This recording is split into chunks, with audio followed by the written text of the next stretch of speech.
The Fearless Boy Who Challenged the Gods and Won Part 1. He who dares to touch the clouds must first brave the storm. In the remote valleys of southeastern Africa, nestled between red-soiled plains and rivers that shimmered like molten silver in the sun, lay the village of Izinga. It was a place where drums spoke louder than words, and firelight danced with shadows that seemed to hold the wisdom of ancestors. Yet, behind its beauty, fear thrived. For generations, the villagers had lived under the shadow of the sky gods, unseen, merciless deities who demanded tribute and obedience. Crops failed if offerings were insufficient. Rivers swelled and drowned the land when hearts strayed from ritual. Even the laughter of children could draw the gods' ire if not blessed first by smoke and chant.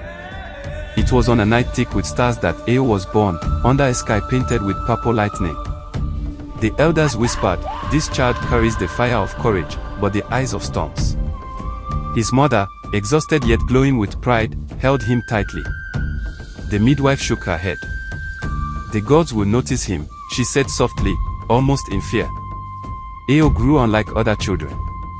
While others bowed to the unseen, fearing every crack of thunder or sudden gust of wind, he would run barefoot across the plains, laughing as lightning danced far above.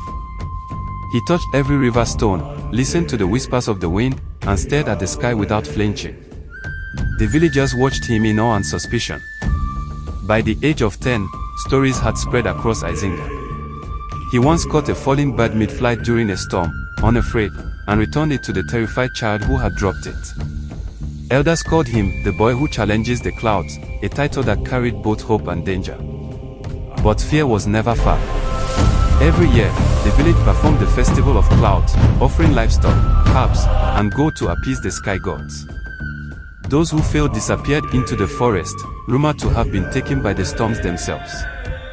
Eo watched from the sidelines, his heart pounding with questions he dared not voice aloud. Why must we live in fear of the sky? Why must our hands be tied when our hearts are free?